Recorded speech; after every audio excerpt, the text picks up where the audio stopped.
Letters from the Heart by Evelyn Merrick. The rhythmic clacking of typewriter keys filled the small office as Rose Thompson's fingers flew over the keyboard. It was June 1943, and like many women across America, Rose had answered her country's call to join the workforce. As a typist at the local Army recruitment office in Millbrook, Illinois, she played her part in the war effort, processing enlistment papers and keeping records in order. At 22, Rose had watched many of the town's young men march off to war, including her high school sweetheart, Charlie Evans. His last letter, creased and worn from countless readings, lay tucked in her desk drawer. 6 months had passed since she'd heard from him, and each day without words stretched her heart a little thinner. Meanwhile, thousands of miles away in North Africa, Charlie sat in a makeshift medical tent, his leg freshly bandaged. He pulled out a stack of letters from Rose, held together by a worn piece of twine.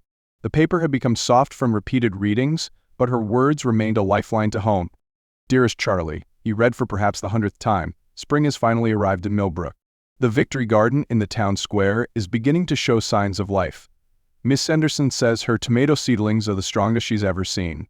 I think of you whenever I pass by, remembering how you used to help old Mr. Peterson with his garden." Charlie closed his eyes, letting Rose's words paint pictures of home in his mind. The war had changed him in ways he struggled to understand. The constant thunder of artillery, the endless vigilance, the faces of friends who wouldn't return home, these things haunted his quieter moments. But Rose's letters provided an anchor to the life he'd left behind, a reminder of normalcy in a world that had lost all sense of it. Back in Millbrook, Rose's daily routine continued. She left work each evening, passing the growing Victory Garden where vegetables now flourished in neat rows. The community's dedication to the war effort showed in every window display, every rationing notice, every war bond poster that decorated Main Street. In her nightly letters, Rose captured these small details of home life. The ladies' auxiliary held another bake sale today. Even with sugar rationing, Mrs. Miller managed to make her famous apple pie. Everyone says it wasn't quite the same, but we all pretended it was just as good as before. That's what we do now. We adapt, we make do, we carry on. But oh, Charlie, how I miss the simple joy of sharing a real slice of pie with you at Miller's Diner. Charlie treasured these glimpses of home, reading them by lamplight in quiet moments between duties. He'd written back when he could, though he knew his letters were sporadic and heavily censored. How could he describe what he'd witnessed without burdening her? Instead, he focused on memories they shared and hopes for the future. One evening, as Rose walked home from work, she nearly collided with Jimmy Parker at the corner of Elm and Main. The 16-year-old's eager questions about Charlie brought a familiar ache to her heart. "No news yet, Jimmy," she said, managing a smile. "But I keep writing. Every day I keep writing." That night, Rose sat at her desk as usual, pen poised over paper. "My dearest Charlie," she began, "today I saw the first autumn leaves beginning to turn. Remember how we used to walk through Thompson's Grove, kicking up the fallen leaves? The path is still there, waiting for us. The whole town is waiting for you, holding its breath until our boys come home." Miles away, Charlie clutched another of Rose's letters as a medic changed his bandages. The shrapnel wounds in his leg throbbed, but he focused on her words instead of the pain. She had written about the spring planting, about the community bond drive, about the high school band playing patriotic songs in the park. Normal things, peaceful things that seemed to belong to another lifetime. He thought about the things he couldn't write to her, the long nights of watchful waiting, the crack of gunfire, the way the desert sand got into everything. His experiences felt like a chasm between them, yet her letters built a bridge across that divide, reminding him of who he was beyond the uniform and rifle. As summer faded into autumn in Millbrook, Rose maintained her ritual of letter writing. She described the harvest from the Victory Garden, the gold and crimson leaves in Thompson's Grove, the way the town was preparing for another winter of careful rationing and making do. Then came the morning that changed everything. Rose had just arrived at work when her father appeared at the office, his expression unreadable. "There's someone here to see you, Rosie," he said softly. Lieutenant Davis stood in their living room, his cap held respectfully in his hands. Rose's heart seemed to stop until he quickly assured her, "Private Evans is alive, Miss Thompson. He's been injured and is being sent home to recover." The news spread through Millbrook like wildfire. The town mobilized as it had so many times during the war years, but this time with joy rather than sacrifice as their motivation. The Ladies' Auxiliary organized a welcome committee. The grocer set aside his best cuts of meat, ration cards notwithstanding. The Miller family offered their guest room with its first-floor accessibility for Charlie's recovery.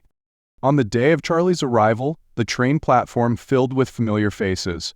Rose stood at the front of the crowd, her heart pounding as the train pulled in with a hiss of steam. And then there he was, thinner, older somehow, leaning on crutches, but unmistakably her Charlie. Their eyes met across the platform, and 6 months of separation dissolved in an instant. "Rosie," he said, his voice rough with emotion. "Welcome home," she whispered, careful as she embraced him, mindful of his injuries. The following weeks brought new challenges as Charlie adjusted to civilian life. Physical therapy sessions left him exhausted and frustrated, but Rose's steady presence helped him through the difficult days. In quiet evening moments, they read through their collected letters together, building a bridge between their separate wartime experiences. Charlie gradually shared pieces of his time overseas, not the worst parts, but enough for Rose to understand how the war had changed him. He spoke of the brotherhood formed in his unit, the stark beauty of the North African desert, the kind families in liberated villages who shared what little they had with the American soldiers. Rose continued writing letters, but now they were addressed to the other young men from Millbrook still serving overseas. She understood better now, having seen Charlie's reaction to her letters, just how meaningful those connections to home could be. As autumn deepened into winter, Charlie's strength slowly returned. He joined the efforts of the local veterans support group, finding solace in helping other returning soldiers adjust to civilian life. Rose remained by his side, understanding that some wounds would take longer to heal than others. They married in the spring, when the Victory Garden was again filled with new growth. The ceremony was simple, elaborate celebrations still felt inappropriate while the war continued overseas. But as they stood together in the town square, surrounded by their community, both Rose and Charlie felt the profound rightness of their reunion. The war had changed them both, but their love had endured, carried on the wings of letters that had bridged the distance between them. In those letters, they had preserved not just their connection to each other, but to the very essence of home, to the everyday moments and simple joys that made life worth fighting for.